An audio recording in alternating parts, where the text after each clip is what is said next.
Greetings and welcome to the pod. My name is Mark West. Brendan Cullen is training to swim the English Channel, but what makes his journey just that little bit more exceptional is that he is a sheep farmer from Cars Station, east of Broken Hill in New South Wales, Australia, and is about 350 kilometres from the nearest coastline. 4 mornings a week, Brendan swims in the murky waters of Lake Panamaru and Lake Kopi Hollow in the Menindee Lakes, where he can't typically see more than 20 centimetres in front of his face. And there's not a lot of open water in the desert. Brendan already has some major swimming achievements under his belt, such as swimming for 8 hours non-stop, and he is an ambassador for Lifeline, raising awareness and money for mental health. The first question I asked Brendan, as always, was has he always been an ocean swimmer?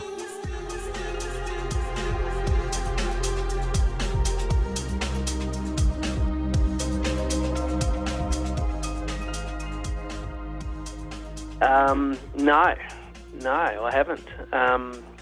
Basically I started swimming properly about 6 years ago, and that was when my family shifted from one sheep station to another, and I worked for a family company, and moved here 6 years ago, and that sort of brought me closer to Broken Hill. And actually, we'll take a step back. I saw my brother swim, the Bondi to Bronte swim.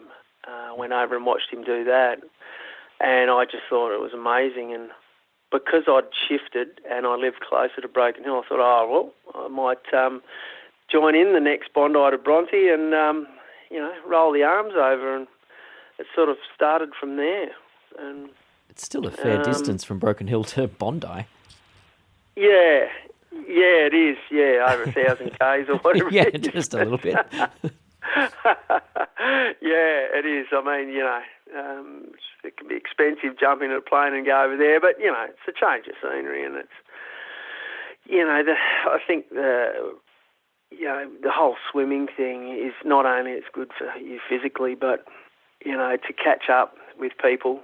At an event is a wonderful thing, catch up with my brother or mates, and such a tight-knit community too. And I say that I've lucked upon it because I didn't realise that there were so many people out there that were keen to see you do well in whatever you wanted to achieve. And whether it be, having a crack at the channel or trying to swim 2Ks or whatever it may be, everyone's there propping you up, pushing you in the right direction, and that's a rarity. That's a rarity in everyday life.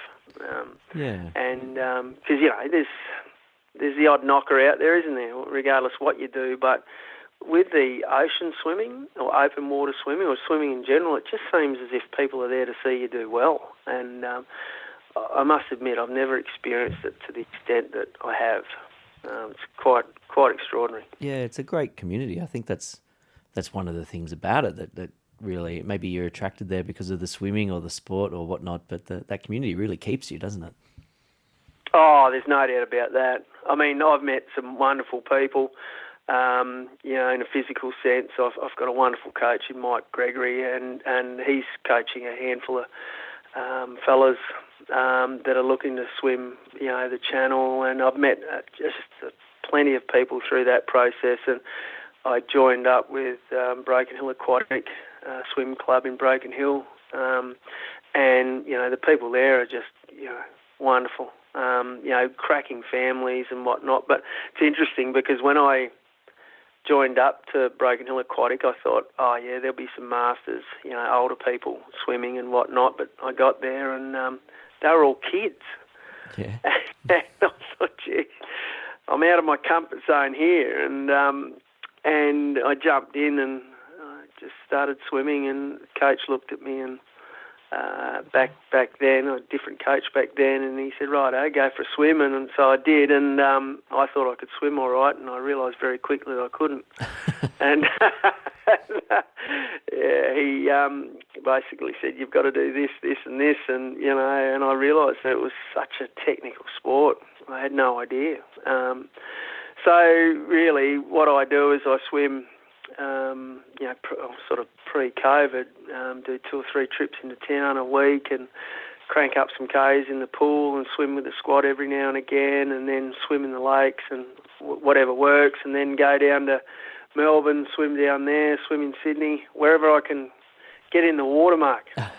And I mean, that's a rapid rate of improvement in 6 years from not being a swimmer to being able to swim. So I've seen some of your achievements. Swimming 20 Ks in the pool, and that looked like a 25-meter pool too. So that's a lot of turning. You swam for 8 hours at once in the ocean. I mean, this is you've improved a lot. It must have an amazing. You must have some real talent there as well as the stamina. Yeah, I don't know what it is. I think certainly early days, I was just jumping in the water. You're swimming for time. You're trying to beat your time. I was anyway, and you notice with your technique, it started to improve, and you're creating this muscle memory and all this sort of stuff. And what I found is when I wasn't swimming with the squad, I just enjoyed swimming, and I've started to clock up, 4Ks, 5Ks, 6Ks, and I've got an appetite for trying to improve on what I do. It's just the nature of who I am, and then I found that I hit the 10K mark, and I think, geez, I don't mind this, marathon type swimming, and it sort of evolved from there. And then, swimming in the ocean sort of created my hunger or my thirst to swim longer distances in different environments. And so look, I haven't stopped swimming now for 6 years, and probably swimming more so, like a lot more now. Now I've got this goal in front of me. Certainly the last couple of years I've put a lot of kilometres in various conditions, and it's a challenge. Every day is a challenge, logistically getting to where I need to get into the water, or just dealing with the type of water, whether it be cold, rough, pumping out 20 Ks in a 25-metre pool. That was mind-numbing, I must admit. And I think the water at that time was 31 degrees, 32 degrees. I remember getting out of the water, and I felt okay, although my arms were cramping for probably the last 2 or 3 Ks, and I had someone helping me, as in, swimming in front of me, and we'd do like 400-metre sets and just keep going like that, which helped me a great deal. But I remember getting out the pool, having a shower, and then I just had this strange sensation in my legs. I was actually worried that I wasn't going to be able to stand up. And I think it had a bit to do with dehydration, swimming for that length of time, probably not feeding well enough or drinking enough fluids, and because I'm not good at that yet. I've got to get that sorted. And but they're the interesting things. I mean, you see 20 Ks in a 25, and you think, well, maybe next time I've got to swim 21. It's embedded. Oh, that's amazing. So it sounds like you're kind of training for anything to be, like anything could be thrown at you in terms of logistics and cold water and the weather and anything. Yeah. Well, I think really that's, for me, to stay sort of swim fit's important, because if I'm asked to do a swim, so if my coach asks me to do a swim of some sort, I feel that I've got the capacity to be able to do that, in most conditions.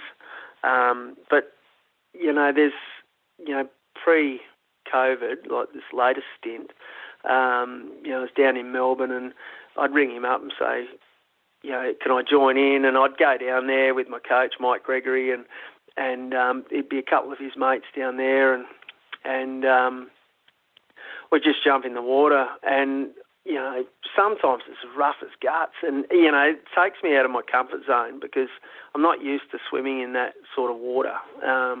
But by doing that, it gives me this, it gives me an experience. It sort of normalises, the worst of the conditions, if you can sort of look at it like that. Swimming in cold water, I certainly can't swim for the time that those guys down there swim in cold water, but I swim through winter in Broken Hill in cold water. Yeah. But it gets down to about 10 here. It's only last year I swam in 9 degrees, but generally it gets down to about 10, and that's about it. So it's, I feel I've got the capacity to be able to jump in the water wherever I am and with whoever, and swim, comfortably and feel safe. If I was unfit, I would be worried about doing that. So, it's important just to keep moving. And what made you think of the English Channel?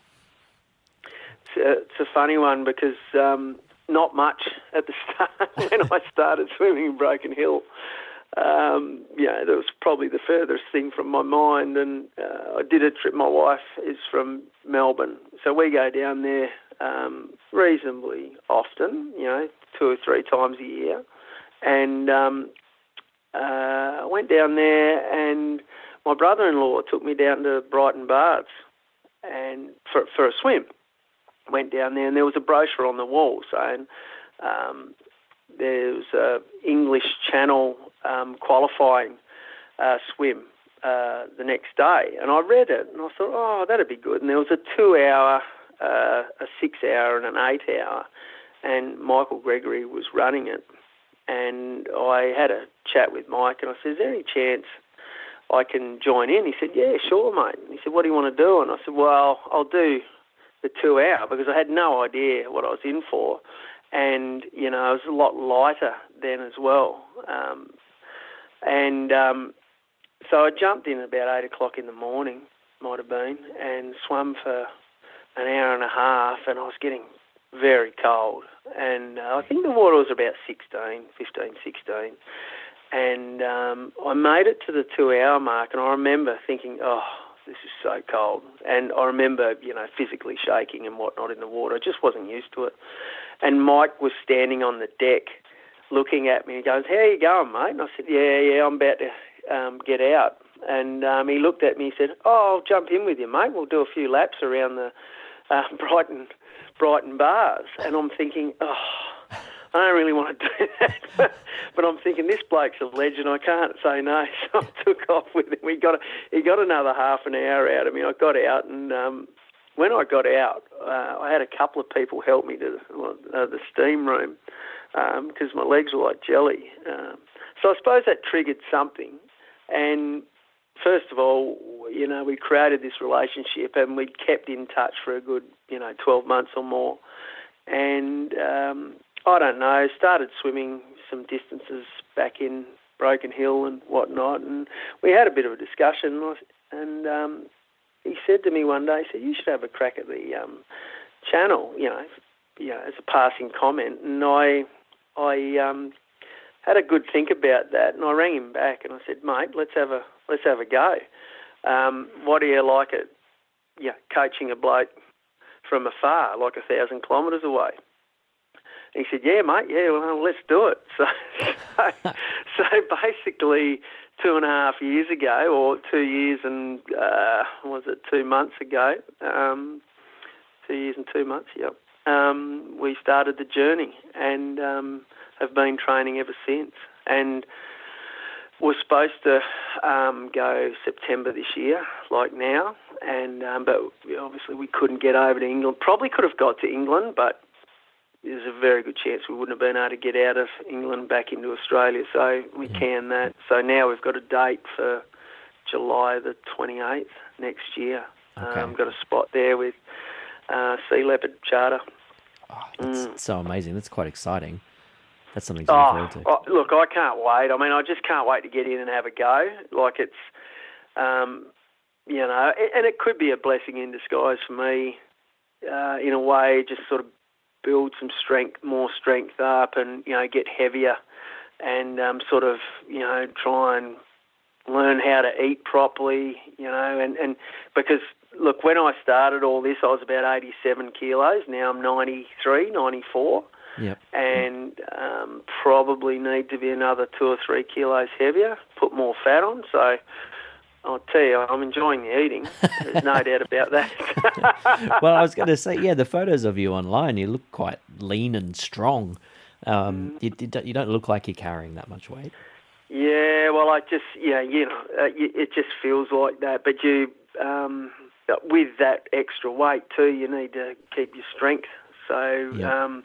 currently, I'm built like trying to eat the right foods, put on weight, do a bit of CrossFit training, all that sort of stuff, and just maintain a level of fitness, like a platform of fitness. Because as I get closer to the end date, certainly in the last 6 months, my swimming will ramp up, and I'll be doing a lot more Ks than I'm doing at the moment. But we've got a couple of swims on,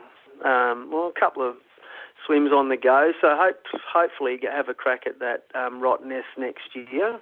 I already booked my flights and Fantastic. Yep. accommodation. So, and there's a couple of things. Another 8 hour down Port Phillip Bay, and there's a few things we've got on the go. So there's all these little goals along the way that you sort of build up to, try and complete them, and then it sort of, I suppose gives you that strength. But look, I've never swam the Channel. I've got no idea what it's going to be like. I think for me, not swimming it or not attempting to swimming it would cripple me. So not completing it, I'd love to complete it, but knowing that I could have had a go and I haven't just doesn't sit well with me. So, my expectations are to try and complete it, of course, but there's so many things there that can stop that from happening, whether it be weather or, the cold water or, fatigue or, so many things. So I'm just looking forward to sinking my teeth into it, really. Yeah.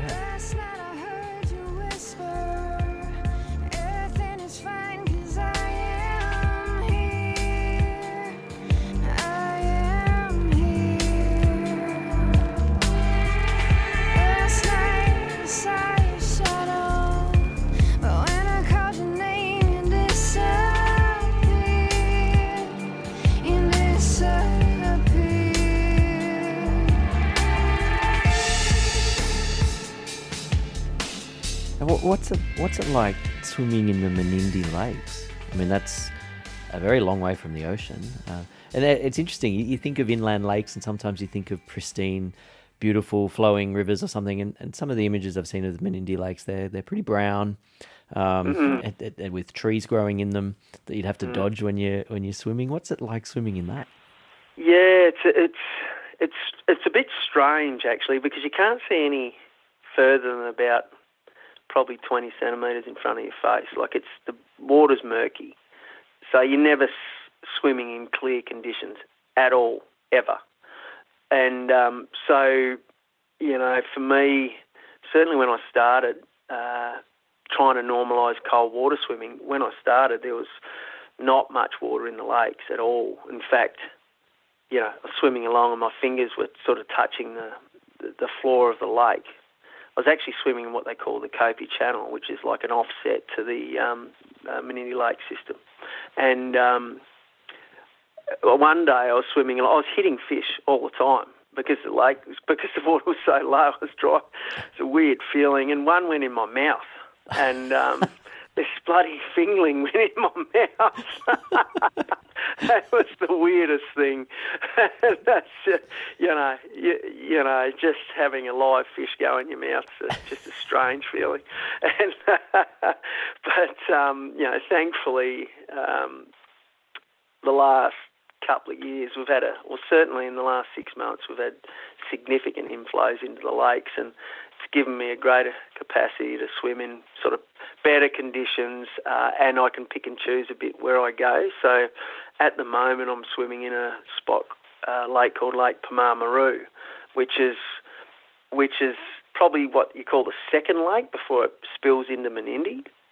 And it's quite a big lake, but there's a big open area. So I sort of meander in there, and I've got my own sort of track where I go, or spot where I swim, and mostly open, and then I sort of swim in amongst the dead timber. I sort of know where I'm going, but every now and again, if you do a different swim and you have a bit of a play around, you'll hit submerged logs and stuff like that. So you really do need to be careful.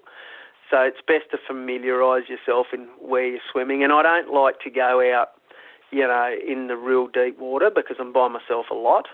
And so I swim in areas where if something went wrong, I could literally stand up and my head would be above water.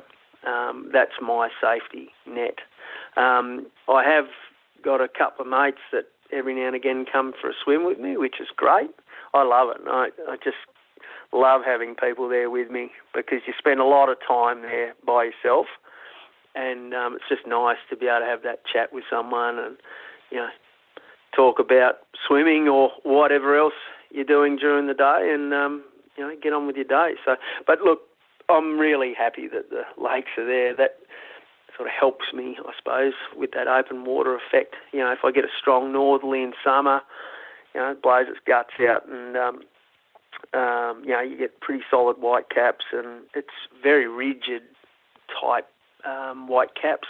Like and you're not sitting on top of the water like you do in the ocean. Every stroke is there to keep you on top of the water, whereas you sort of can't relax as much. So I find it when I go down to, say, Victoria and swim down there, and as soon as I get in and start swimming, I feel as if I'm just floating, on top of the water, whereas down in the lakes, every stroke feels heavy. Yep. So I suppose it's, trying to get my technique right, trying to keep me on top of the water, because I don't naturally sit on top of the water. My backside drags me down a fair bit, and I've been trying to fix that problem for quite a while. I'm still battling with it, but anyway, hopefully we'll get there one day. Well, maybe that's good training for the saltwater. Swimming in the freshwater build your strength. Perhaps I'm no coach. Yeah. Yeah, well, I think so. I mean, for me, I think it's just a nice feeling to go from swimming in freshwater to saltwater, because the sensation is so different. And I love it. I just notice it straight away. And, there's plenty of imperfections with my stroke, and when I get in saltwater, I feel as if I've corrected them, straight away. But in reality, I haven't. But it just means I can sit on top of that water a bit more. Yeah. And you must have cracked the cold water issue if you can swim 8 hours at Port Phillip Bay. Yeah. Well, when we did that was 17.5 degrees, and the thing with that swim was it was rough. Like, it got rougher. We headed off at 5 in the morning. Swam with a group of friends. Andrew Heaney, Simon Myers, and Glenn Taylor. And we took off before sunup, so it was dark, so you could see the city lights. That's a surreal feeling, that is. It's amazing. You swim with the mates, you got your flashlight on the back of your head, and you're swimming around the yacht club, and you're looking directly at the city, and you're just out there by yourself. And we were sort of doing circuits, 1 hour circuits. Might have been a bit more than that. And but yeah, as the morning went on, it just got rough, like really rough. And I think force 5 winds, and I think it was 17.5 in and 14 out, or 12 or 14 out, and overcast. So got to the 5.5, 6 hour mark, I think, and we were sort of given a directive from coach to come inside the marina because it was starting to get a bit dangerous out in the open water, so they could keep an eye on us. And I think I was told that my coach Mike looked at me and he said, "Oh, I think we'll pull him out at the 6 hour mark." Of course, unbeknownst to me, I didn't know that was going to happen. And I probably would have got out at 6 hours, but my feeding was wrong. Like I had a couple of mates there feeding me and my daughter Emma, and it wasn't quite right. And Mike come on board and he said, give him this, and that helped me. So the importance of feeding properly was huge. And anyway, I got to the 6 hour mark, and he must have looked at me and said, no, he's going all right, and managed to get to the 8 hour mark. But I could hardly stand up. Trying to get out of the water was a real battle. And I remember looking up at people and I'm thinking, well, they're totally rugged up. They've got their beanies on, their jackets on, and, we're all nuts. We're out in the middle of the ocean swimming around in circles. And mind you, there were some people there that did it way easier than what I did, I must admit. And but, yeah, I was really happy to have completed that. And I learned a lot about myself that day, Mark. Swimming 8 hours, and I learnt not what to do in a lead up to a swim like that. My preparation wasn't ideal. My swim preparation wasn't too bad, like that was pretty good, but, probably wasn't looking after myself the way I should have. There was just a number of things, and, I had a premonition, I suppose you could call it, and I thought, right, this is reality. I've got to get fair dinkum here and try and do everything I can right for that day in July. Yeah. And so it's the best thing that ever happened to me, that swim. Learned a hell of a lot about myself. Yeah. Oh, that's great. And so what do you like to eat, or what were you eating, and then what's worked out better? Yeah. So I'm still trialing this. But what I had rice cream, and I just had a number of goos. I had baked beans, and so I'd do a full circuit, come back around, and I'd have a drink of, say, Gatorade, so hot chocolate, something like that, something warm, and the goo that I was using probably didn't have enough sugars in it, like enough stuff in there to keep me moving. And anyway, what was a funny thing that happened, because I'd have my baked beans, which was fine. Anyway, got to the, say, halfway mark, and my friends that were feeding me, they've cracked open the rice cream, and they've seen that I'm cold, so they've thought it would be a good idea to add warm water to the rice cream. Well, basically what they did is they've completely diluted it to a point where it was like rotten milk and no rice, because I remember pouring it in my mouth and I'm thinking, geez, don't they put rice in rice cream anymore? but unbeknownst to me, it had all been diluted, and they thought they were helping me out. So not only was I learning how to get through this 8 hours, but they were learning how to try and feed me correctly. And Mike come up to my crew and said, look, give him warm water, and they just put a heap of sugar in the water, and instantly that made an instant difference. It was easier to consume, and I just felt better internally. And even though I was fairly fatigued, if I didn't have that sort of tucker in front of me, I don't think I would have made it, to be quite truthful.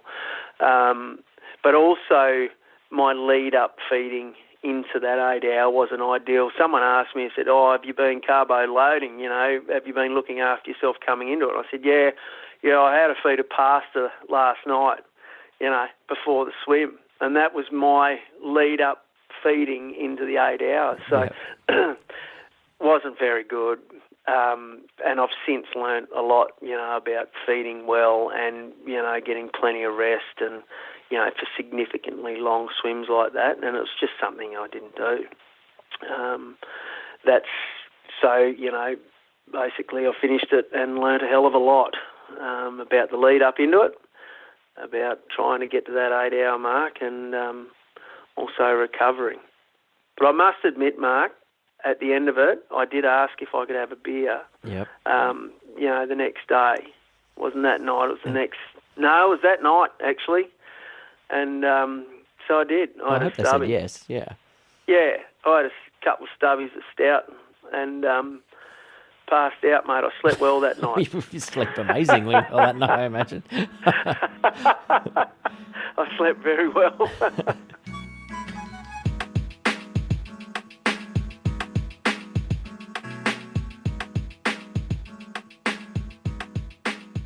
Have you had a swim with a support boat before? Only a couple of practice runs in. Oh no, sorry. Yes, I have. I've done a couple actually. We did the Bondi to Watson's Bay. Done that twice. Yeah. And did that this year. I think it was start of this year. Yeah, that was great. That was terrific. I'd love to do that. Oh, look, it is well worth the effort. We were lucky enough to know a couple of people at a boat, and there was actually 6 of us doing it, and we had a couple of kayakers, and it was just brilliant. It was absolutely brilliant swimming along those cliffs. And then, so I've done that a couple of times, and also a little bit of stuff in the lakes where the boat's sort of going along next to me. But other than that, that's about it. What do you think about? Because you're going to be in the water for a long time. Yeah. Well, I don't know. It was interesting doing the 8 hour because I think about trying to maintain a good stroke, and if I'm starting fatigue, trying to stretch my stroke out a bit further, and then I just go into this trance. I think more than anything, if I'm comfortable, my mind wanders all over the place. But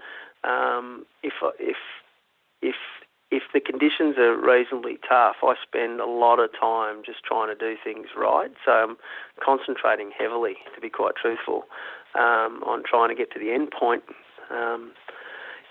So, and when I'm swimming in the lakes, for example, it's just getting to each end point, each section of, because, I'll be swimming and I'll know when I get to a certain tree, and I know when I get to a certain point, and I say, yeah, that's I'm at the 1,500 metre mark, okay, now it's time to up it, or something like that. So, but what it does do is it distracts you from everyday, your everyday life, because, you're constantly just you're thinking about trying to get it right. Yep. And, you get that break, you get that spell, which is nice. It's probably quite meditating, really. Absolutely. Meditating and trying to breathe at the same time and trying not to drown at the same time. It's an interesting concept. Yeah, that's right. It seems to work. Yeah, absolutely. Yeah, it's different, that's for sure. And so what's next over the next, so you've got a bit less than a year. What are the plans over the rest of the year and into next year in preparation? Yeah, so we've got the Rottnest, and I've got the 8 hour. I'll probably, leading up into sort of Christmas when the water starts heating up, probably start cranking. My average daily swim will probably be hovering around that between 4 and 5K mark, and then every now and again I'll throw a longer one in.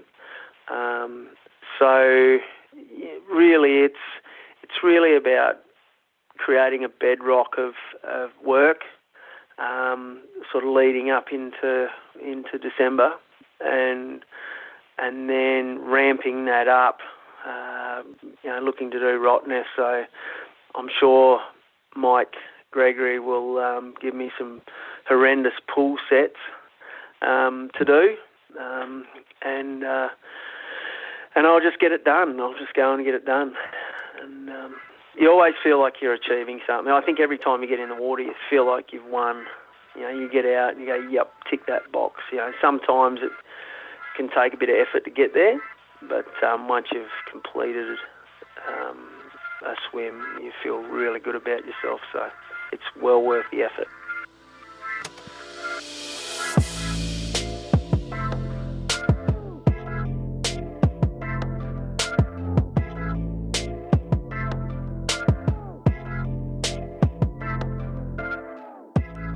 And you probably can't answer this one until July next year, but do you think there are other bucket list swims on your list? Or do you think this is going to scratch the itch? What do you think? Yeah, look, it's a very hard one to answer. I mean, I know by July the 28th I would have been training for this for 3 years. I mean, I've been swimming before that, but literally my eye is on the prize. So it's been will be a 3-year process, assuming we can get across there again. And because I'm thinking, beyond that, I'm thinking if I can complete that, there are other opportunities out there. And I think because I've put myself in that space, I'm not sure if I'm going to be able to walk away from it, to be quite truthful.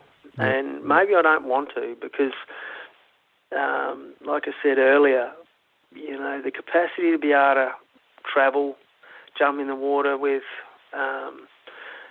anyone, go for a swim, I just love that. Do the Manly swim, for example, go down there and they've got a great little swim down there. I'm just trying to think of the name of it now. That's the Cole Classic. Yeah, no, not the Cole Classic. They swim every day. Bold and the Beautiful. The Bold and the Beautiful. Yep. Done that a couple of times and just love it for what it is. It's a cracking little swim, across the Shelley Beach and back, and you see the fish life. I mean, it's just amazing, absolutely amazing. It's well controlled too. You're not allowed to go until the leader goes, and then when you get to Shelley Beach, and then you pull up there, and then it's well done. It's really well done, and I love that little swim. But also, that beautiful coastline. The New South Wales coastline, or the pools, the swimming pools, the rock pools. Yep. I mean, just amazing. I mean, who wouldn't want to jump in those ocean pools? I mean, they're just awesome. Yeah, so it's a bit like playing golf, really, swimming in a way, because wherever you go, you only need your golf sticks, or in our case, pair of bloody bathers, and away you go. There you go. Especially now you've got the cold water cracked, you could swim anywhere. Yeah. I don't know about the ice mile, Mark. I think someone else can do that. So it doesn't quite get cold enough up in Broken Hill for that? No, it doesn't. And I've got a swimming pool actually in our house yard here, and if I don't get to the lake, for example, I've got a pool band, and I'll whack that on and, punch out half an hour or something. And the water's got to 7 in there. Yep. And it's 7. It's just every degree that, for every degree it drops, your body just reacts so differently to it. And I just recall getting out at 7. I was only in there for 15 minutes. And I just felt weird. And I got out and I was like a beetroot. And and I remember jumping in the shower and looking at my feet, and they were just like multicoloured. Things you do to yourself. All sorts of weird stuff going on. Have you ever suffered from, what do they call it, the drop, where all the cold blood rushes back? Absolutely, that's sort of standard for me. If I go when I swim through winter, I just about get that all the time. So, really? My practice is I drive to the lake, I set my vehicle up on 29.5 degrees, flat out, and I line my towel up, and I've generally got a cup of tea or a Milo or something sitting in there in a thermos. I jump in, I strip off, jump in the water, go swim for 30, 45 minutes, whatever, however long, and because you live in the desert, outside temperature in the height of winter, sits, around that 0, 1, 2 degrees. So when you're going in the water, it's bloody cold. And I get out, and once I get out, I race straight to my towel, fire the car up, and jump in. And by the time I've got dressed and got my hands around the thermos, I'm shaking like a leaf, absolutely shaking. And takes me a fair while to come down. So I do get that body drop, but rarely do I have a shower after. Because the trip's about 45 minutes and I've got the heater cranked up, and I pull up when I get home, get out the car, and then straight away you feel that cold air on you. So it does take me a while to heat up, but I don't know. I think I'm half mad, really. Make you feel alive, anyway, that's for sure. Oh, yeah. I just don't know if I can ever stop doing that now. Now I do it. I like it so much. And look, it's funny because it's interesting because I've had 3 people come with me now that are pretty keen to try it, and they keep coming back. So they're enjoying it. Yep. And of course they get out the water and their lips aren't moving and they can't put their socks on and all the rest of it. But I've done it a little bit now to know that I'm aware that if someone hasn't done it, I don't. I make sure they're in and out reasonably quick. I don't try and drag them along and see what sort of reaction I can get out of them because it's bloody dangerous. But So no wetsuits. Well, that's the other thing too, Mark. I suppose if the pools aren't open in Broken Hill next year and it starts to get cold, I will have to start wearing, a formal wetsuit of some description, just so I can keep swimming the distances in the lake. Yeah. Because I can't, I haven't swam 10 k's in 10 degrees, for example. I've never done that. Yeah. In fact, I haven't swum 5 k's in 10 degrees. Whereas I know, my coach and a couple of his students, they go jump in Port Phillip Bay and they'll swim between 3 and 5 k's and that sort of stuff. Right. I don't know how they do it. It's amazing. We don't need to go that far in for the English Channel, do you? 'Cause what's the English Channel, like 16 degrees or something like that? Yeah, it could be. It could be 16, could be 18. It might be higher, yeah, I'm not sure. Yeah, it might be less. I hope it's, we live in hope to think it might be 17 or 18, but, who knows? I mean, they say those, you just have no control over that sort of thing. So I think what my coach says, try and normalise the conditions the best you can. So, you force yourself into being uncomfortable. Yeah. And you've got a really strong routine going as well, and getting up early in the morning and driving to the pool or to the lake or whatever. And because, you're a busy guy managing a property as well.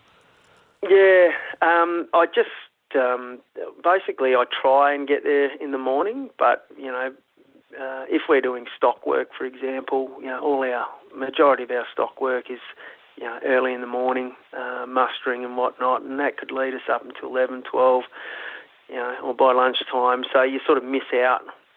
So you try, for me, I'll do something in the evening, say, for example. But I'm trying to be in the water, say, 5 days a week, 5 out of the 7, and do a little bit of CrossFit training. If I'm out of the water for 3 days straight, I feel like I'm ripping myself off. So, I've just got to get in some way or form. And they're not always massive sets, as long as I'm in there rolling arms over.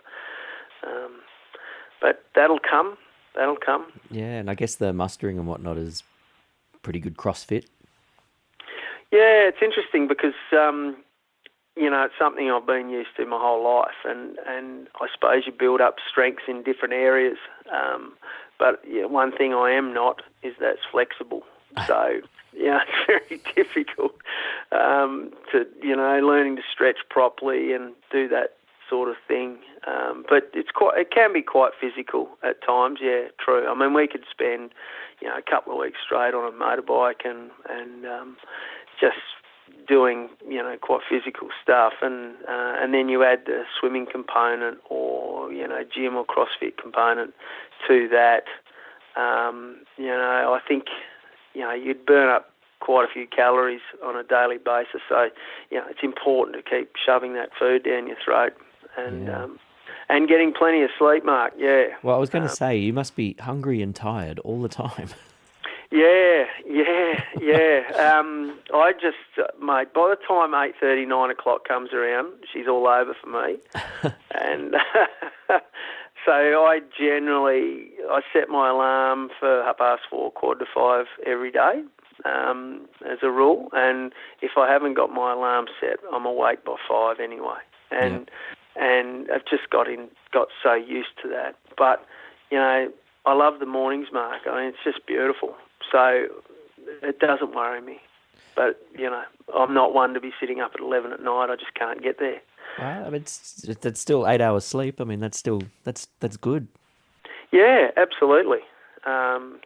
That's pretty much my routine for sure. And eating a lot as well, I imagine. Oh, yeah, eat like a horse. I used to eat like a horse when I was 15. I think I've gone back to that. That's fantastic. Yeah, I eat plenty. I mean, Broken Hill's got, it's got a good name for food and wine. Yeah. I mean, there's 18,000 people in Broken Hill, and it's there's everything there that you want. Well, certainly for me anyway, and my family. Yeah. It's a good place to live. I mean, I was born north of Broken Hill. I was born in Broken Hill, but come off the sheep and cattle station up there, and basically met my wife, and we've been managing properties and whatnot since then. And now I'm 48 and still doing it. So there must be something there I love about it. I just like it. Your kids like it too? They want to stay around that area? Yeah, they like it. I mean, they like the open spaces, but we manage a place for a family company, so we don't own it. So, I'm sort of promoting my children to try and get out there and see what's about. So my oldest daughter, Emma, she's 21 and she's studying in Armidale, and I've got twins. We've got twins, and they're 15, and they're both doing secondary school at Yanco, over near Griffith. Okay. Yeah, so they're in year 10.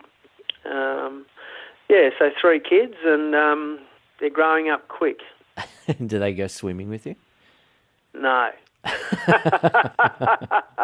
Although a couple of them keep really active. Yeah. I mean, they're all active kids, really. But, they don't go swimming with me. But they are terrific supporters of mine. And I must say, too, my wife Jacinta, she's been enormous as well on this journey. There's never any pressure. She knows how my brain works, and I just get amongst it. Yeah. And, that's lovely. So she's now a swim widow, according to her, and she's probably right. she's probably right. It's a thing. Yeah, I know. And, you try and organise a holiday, of course, there's, everything revolves around, is there a swimming pool, swim is there too? water? Anyway, we find a way. Oh, maybe you could organise the inaugural Menindee Lakes swim or something like that. Yeah, well, there's a few plans. We do have a couple of plans in motion at the moment, so we just need to tick a few boxes before we do that. But we may even have a crack at swimming some of these lakes if they fill up. So that's exciting. That's really. There's a few boxes we need to tick to be able to do that, legally and do it the right way, and all the rest of it. So we're in the throes of hopefully achieving that. Should be great. Oh, that was just a throwaway line, but that's really great. That's exciting. Yeah, absolutely. So I don't know. We'll see how we go. lakes are still filling at the moment, so to achieve that, that water's not there yet. So and can you predict that? Like, I guess it could be a drought next year, right? And that could be all over. Well, it's sort of, it cannot rain here, and the lakes can have plenty of water in it. So it depends on what you get in the catchment. So there's quite a significant amount of water coming down the Darling at the moment, and there has been for quite a while. The last time the Menindee Lakes filled to 93%, that was back in 2016-17, and previous to that was in 2012, I believe.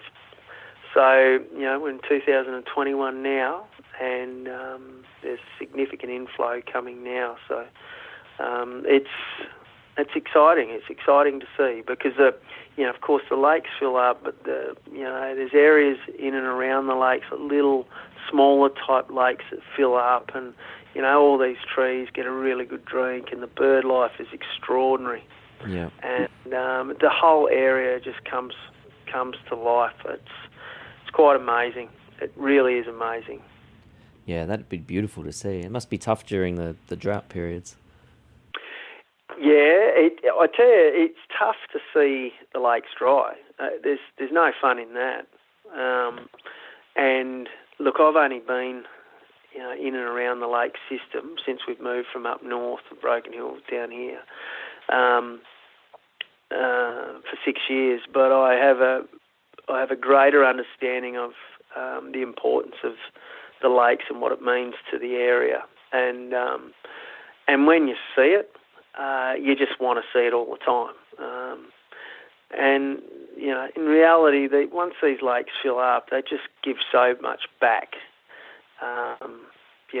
to the wildlife, the communities, and all the rest of it. So, and in the surrounding areas, it's just an incredible system. Oh, and I hope they fill up forever and a day. I hope it just gets to a point where those lakes have got some water in them all the time. Yeah. It's quite amazing. Oh, that sounds beautiful. You paint a really lovely picture. Well, it is. It is a lovely picture, and when you've got the opportunity to be part of that, there's just nothing like it. And you see when the lakes do get water in it, tourists just come from miles just to see it, and it gives back. And I don't know what people's expectations are when they come up here to see these big lakes, but because they're stuck in the middle of the outback, there's something significant about that. It's just the ruggedness and the dead timber, the live timber, the birds that are associated with it, and just the general animals around the edge of the lake, and freshwater clams and nutty cod and carp and perch and whatever else is floating around in there, yabbies, all sorts of different crustaceans and lizards and you name it. It just comes alive, and when you've got bodies of water like that, you notice it. You notice a massive difference to the country and how it responds. So, yeah, I just love them. I think they're great. And fish that swim into your mouth when you're swimming. Yeah, it's only happened to me once, but it did happen. Straight in the gob, mate. That's great. I hadn't heard that happening before. It's awesome.